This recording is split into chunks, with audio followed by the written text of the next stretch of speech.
उमेश पाल हत्याकांड में शामिल डॉन अतीक अहमद के बेटे असद अहमद और शूटर गुलाम का झांसी में यूपी एसटीएफ ने एनकाउंटर कर डाला। इस एनकाउंटर के बाद जहां एक तरफ उमेश पाल का परिवार योगी सरकार का धन्यवाद और तारीफ करता हुआ दिखाई दिया, तो वहीं विपक्ष ने इस एनकाउंटर पर सवाल ही खड़े कर डाले। सवाल ही नहीं, विपक्ष तो इसे फेक एनकाउंटर तक बताने लगा। समाजवादी पार्टी के अध्यक्ष अखिलेश यादव से लेकर बीएसपी प्रमुख मायावती भी एनकाउंटर पर सवाल उठाते हुए नजर आईं। तो वहीं अब मैनपुरी से समाजवादी पार्टी की सांसद और अखिलेश यादव की पत्नी डिंपल यादव ने भी असद अहमद के एनकाउंटर पर सवाल खड़े किए हैं, बल्कि उन्होंने कहीं ना कहीं इसे भी फेक एनकाउंटर बताने की कोशिश की। इसके साथ साथ डिंपल यादव ने कहा, भारत एक लोकतांत्रिक देश है जिसमें रूल्स और रेगुलेशन है, लेकिन उत्तर प्रदेश में सभी तरह के रूल्स रेगुलेशंस की धज्जियां उड़ाई जा रही हैं। प्रदेश की व्यवस्था चल रही है, हम देख सकते हैं लगातार यहाँ अपराध बढ़ रहे हैं, लगातार जहाँ महिलाएं असुरक्षित हैं, यहाँ कोई व्यवस्था नहीं है, यहाँ शिक्षा नहीं है बच्चों के पास और स्वास्थ्य की सेवाएं उपलब्ध नहीं करा पाती है। यहाँ लगातार जब से सरकार आई है फेक एनकाउंटर करा रही है। समाजवादी पार्टी ने शुरू से बात कही थी और जो ये एनकाउंटर अब हुआ है इससे बात प्रमाणित है। समाजवादी पार्टी बात कह रही थी कि सरकार लगातार फेक एनकाउंटर करवा रही है, इस पे एक तरह का धक्का लगाने का काम। वो लोग तो कह रहे हैं कि समाजवादी पार्टी अपराधियों को संरक्षण देने का काम करती रही है और इसीलिए उनको फेक लगता है। हम सभी जानते हैं कि कौन से नेताओं पे किस तरह के अपराध करते हैं सरकार, तो इस तरह की बातें ना करें। और मैं समझती हूँ कोई अपराधी है तो एक व्यवस्था है इस प्रदेश में, इस देश में, उन व्यवस्था को अगर नहीं मानेंगे तो हम क्या समाज के सामने एग्जाम्पल सेट करेंगे। इसी बीच समाजवादी पार्टी के अध्यक्ष अखिलेश यादव ने भी एक बार फिर इस एनकाउंटर को लेकर सवाल उठाते हुए योगी सरकार के साथ साथ बीजेपी को घेरा और कहा कि पहले दिन से ही बीजेपी चुनाव को देखते हुए एनकाउंटर कर रही है।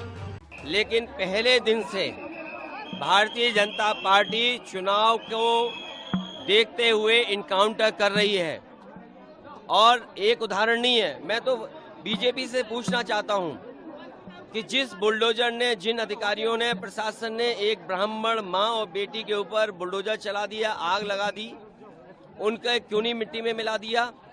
बलिया में एक नौजवान छात्र नेता जो चुनाव लड़ना चाहता था उसको मुख्यमंत्री जी के स्वजाति लोगों ने मार मार करके जान ले ली। क्या आज का भारत ये है कि कमजोर की जान ले लेंगे? क्या भारत आज का ये है कि जो संविधान में हमें अधिकार मिले वो नहीं मिलेंगे? विपक्ष एनकाउंटर पर सवाल उठा रहा है, एनकाउंटर को फेक बता रहा है। इसी को लेकर यूपी के डिप्टी सीएम ब्रजेश पाठक का भी बयान सामने आया है और उन्होंने कहा, जो लोग इस एनकाउंटर पर सवाल उठा रहे हैं उन्हें जनता देख रही है और जनता अपराधियों का सपोर्ट करने वालों को कभी माफ भी नहीं करेगी। हमारी जीरो टॉलरेंस की नीति है, हम किसी भी अपराधी को नहीं बख्शेंगे और अपराधियों के समर्थन में जो राजनीतिक दल खड़े हैं प्रदेश की जनता ठीक से देख रही है और इनको कभी भी माफ प्रदेश की जनता नहीं करेगी। सब्जेक्ट है, बिल्कुल सही है, मगर ये बताओ ये जुनैद और नसीर को क्या बीजेपी की हुकूमत में हरियाणा में नहीं मारा गया? क्या हरियाणा में नहीं मारा गया? किसकी हुकूमत है वहां पर? क्या घरों को तोड़ दिया नहीं जाता बुलडोजर लगाकर? क्या गोलियां मारकर एनकाउंटर नहीं कर दिया जाता? बताओ, क्या एनकाउंटर नहीं किया जाता? एनकाउंटर कर दिए तो फिर क्या जुनैद और नसीर के मारने वालों को भी गोली मारोगे? बताओ बीजेपी वालों, जुनैद और नसीर को जिसने मारा तुम उसका भी एनकाउंटर करोगे? नहीं करोगे तुम। इसलिए नहीं करोगे क्योंकि तुम मजहब के नाम पर एनकाउंटर करते हो। मारो जुनैद और नसीर के कातिलों को। नहीं मारोगे, अब तक एक पकड़ा गया, 9 गायब। नहीं करोगे। ये कानून की धज्जियां उड़ रही, एनकाउंटर नहीं। तुम कॉन्स्टिट्यूशन का एनकाउंटर करना चाहते हो, तुम रूल ऑफ लॉ को कमजोर करना चाहते हो। फिर कोर्ट किस लिए है? अदालत किस लिए है? सीआरपीसी, आईपीसी किस लिए है? जजेस किस लिए हैं? पब्लिक प्रोसिक्यूटर किस लिए हैं? अगर तुम फैसला करोगे कि गोली से इंसाफ करेंगे तो फिर बंद कर दो अदालतों को। जजेस क्या काम करेंगे फिर?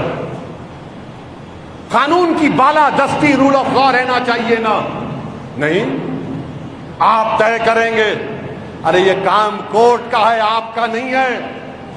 आप पकड़ो मुजरिम को, कोई कत्ल करता है तो सजा दिलाओ उसको, 12 साल 14 साल लाइफ दिलाओ, मगर ले जाकर घर को बुलडोजर से तोड़ देना, आसाम में लोगों को बेघर कर देना, मदरसे अजीजिया को जला देना, जुलूस निकलेगा तो इस्लाम और मुसलमान को गालियां देना,